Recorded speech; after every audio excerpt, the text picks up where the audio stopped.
नमस्कार मित्रों। हमारे देश में भ्रष्टाचार, गरीबी, बेरोजगारी जैसे अनेकों समस्याएं हैं, लेकिन क्या आपने कभी सोचा है यह समस्या कम क्यों नहीं हो पा रही है? अभी हमारे देश में सबसे बड़ी समस्या यह है कि कोई भी नागरिक की कोई भी प्रस्ताव या शिकायत हो, या तो वो दब जाता है या वो दबा दिया जाता है। यदि हजारों लाखों लोग भी किसी चीज़ का समर्थन करते हैं तो अन्य हजारों लोगों के पास प्रमाण नहीं होता कि हजारों लाखों लोग किस चीज़ का समर्थन कर रहे हैं, और बिना प्रमाण के नेता, बुद्धिजीवी, समाचार पत्र उनकी बात को सही नहीं मानते। इसलिए प्रस्ताव या शिकायत फैल नहीं पाता और आसानी से दब जाता है। उदाहरण, देश के करोड़ों लोग मानते हैं कि कश्मीर भारत का हिस्सा है और चाहते हैं कि धारा 370 रद्द होनी चाहिए, या फिर हजारों लोग चाहते हैं कि उनके इलाके की रोड अच्छी बने और वो सालों साल चले।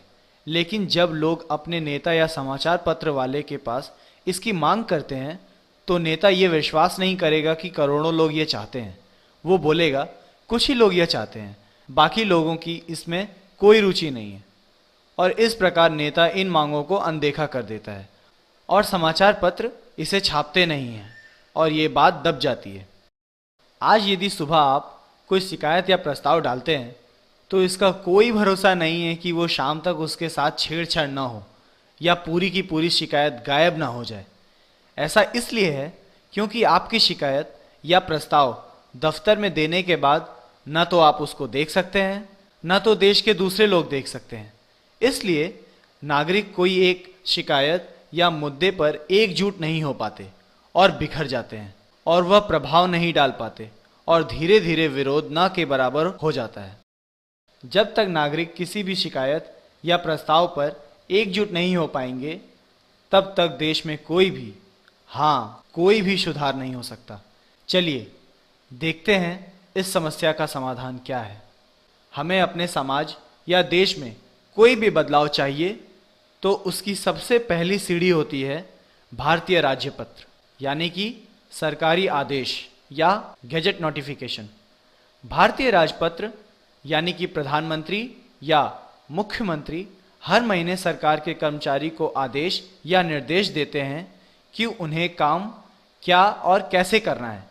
इसी तरह यदि हम नागरिकों को देश में कोई भी बदलाव चाहिए तो यह हमें प्रधानमंत्री या मुख्यमंत्री को बताना पड़ेगा कि वो भारतीय राजपत्र में क्या छापें।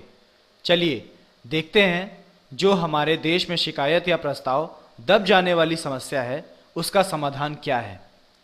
इसका समाधान है TCP यानी ट्रांसपेरेंट कंप्लेंट प्रोसीजर या पारदर्शी शिकायत और प्रस्ताव पद्धति है। यह एक प्रस्तावित कानून है जिस पर यदि प्रधानमंत्री हस्ताक्षर कर दे तो यह गैजेट पर छप जाएगी और इसके लिए संसद या संविधान में कोई संशोधन की जरूरत नहीं है। TCP यानी कि पारदर्शी शिकायत और प्रस्ताव पद्धति मात्र 3 लाइन का कानून प्रक्रिया है, जिससे मात्र 4 महीनों में गरीबी और भ्रष्टाचार जैसी समस्या कम हो जाएगी। हाँ, आपने सही सुना, केवल 4 महीनों में। TCP शून्य की तरह है जहां से हर नंबर शुरू होता है। आइए देखते हैं TCP में यह 3 लाइन क्या है। पहली धारा है, यदि नागरिक चाहे तो कलेक्टर के दफ्तर जाकर 20 रुपये प्रति पेज देकर अपनी अर्जी या दरख्वास्त को प्रधानमंत्री के वेबसाइट पर रख सकेगा। नंबर 2, यदि अन्य नागरिक उस दरख्वास्त या शिकायत को समर्थन या विरोध करता है तो पटवारी के दफ्तर जाकर 3 रुपये देकर अपना हाँ या ना दर्ज करवाकर प्रधानमंत्री के वेबसाइट पर रखेगा। नंबर 3, प्रधानमंत्री के ऊपर ये बंधनकारी नहीं है। TCP का सबसे अच्छा फायदा यह है कि इससे आंदोलन कर रहे कार्यकर्ताओं को यह प्रमाण मिलेगा कि उनके मुद्दों को आम नागरिक भी समर्थन कर रहे हैं, और इससे कार्यकर्ताओं का मनोबल और भी बढ़ेगा और इससे आंदोलन को और भी तेजी मिलेगी और आंदोलन असरदार होगा। आइए देखते हैं TCP काम कैसे करेगा। मान लीजिए हमें TCP के द्वारा MRCM कानून पास करवाना है। MRCM यानी कि mineral royalties for citizen and military, मतलब सरकारी जमीन और खदानों से जो किराया और आमदनी होती है उसका 33% सेना को जाएगा और बाकी के पैसे सीधे नागरिकों के खाते में जमा किए जाएंगे। इस तरह से हर एक नागरिक को लगभग 500 रुपये मिलेंगे और यदि एक परिवार में 4 सदस्य हैं तो उन्हें महीने में अपने हक का पैसा जो कि टैक्स से नहीं आया है 2000 रुपये मिलेंगे और इस तरह से गरीब भूखे पेट नहीं मरेंगे और गरीबी कम होगी। अब सवाल आता है 125 करोड़ नागरिकों में से कितने लोग ये कहेंगे कि जो हमारे अधिकार का 500 रुपये है जो हमें प्रति माह मिलेगा वो हमें नहीं चाहिए। संभवतः 1% से भी कम लोग ये कहेंगे। आइए देखते हैं MRCM को TCP के द्वारा कैसे ला सकते हैं। मान लीजिए कि प्रधानमंत्री नागरिकों के दबाव में आकर TCP पर हस्ताक्षर कर देते हैं, तो अगले दिन मैं या कोई भी नागरिक, उदाहरण के लिए मिस्टर XYZ, MRCM कानून के ड्राफ्ट का एफिडेविट कलेक्टर के दफ्तर में ले जाता है। फिर कलेक्टर का क्लर्क एफिडेविट को स्कैन करके प्रधानमंत्री के वेबसाइट पर डाल देगा। इसके बाद लाखों करोड़ों लोग एक एक शब्द पढ़ सकते हैं, इसीलिए इसको छेड़छाड़ करना संभव नहीं है बिना लाखों लोगों को पता लगे। इसके बाद मिस्टर XYZ अपने जान पहचान के 1-2 हज़ार लोगों को बता देगा कि उसने MRCM का ड्राफ्ट प्रधानमंत्री की वेबसाइट पर डाल दिया है, या चाहे तो अखबार में इस ड्राफ्ट का विज्ञापन भी दे सकता है, क्योंकि यह ड्राफ्ट करोड़ों नागरिकों के हित का है।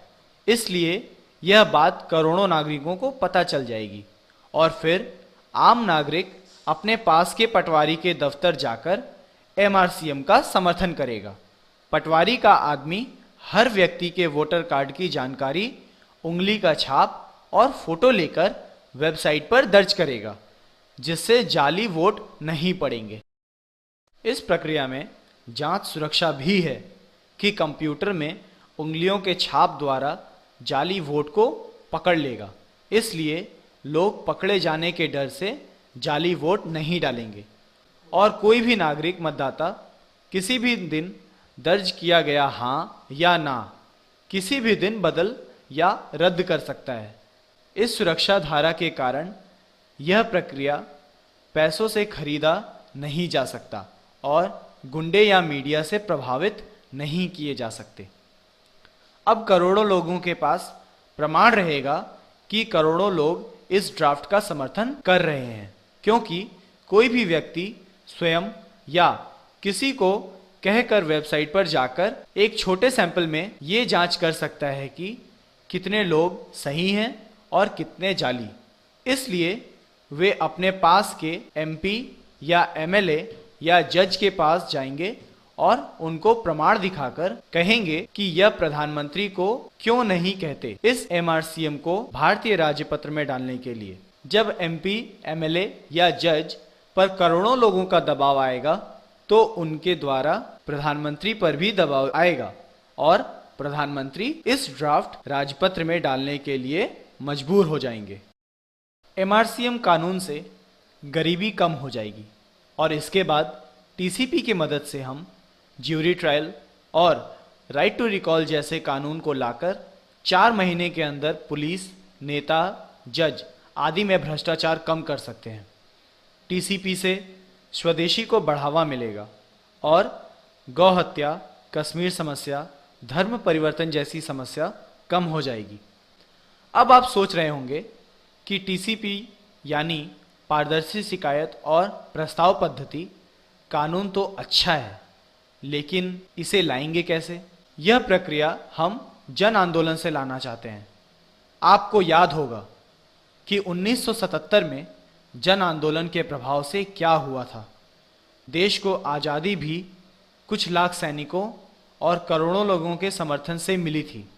हमारा लक्ष्य है अधिक से अधिक लोगों को TCP और MRCM के बारे में बताना। जब कुछ लाख कार्यकर्ता और करोड़ों आम नागरिक प्रधानमंत्री पर दबाव डालेंगे तो उन्हें मजबूर होकर टीसीपी कानून पर हस्ताक्षर करके भारतीय राजपत्र में डालना ही पड़ेगा।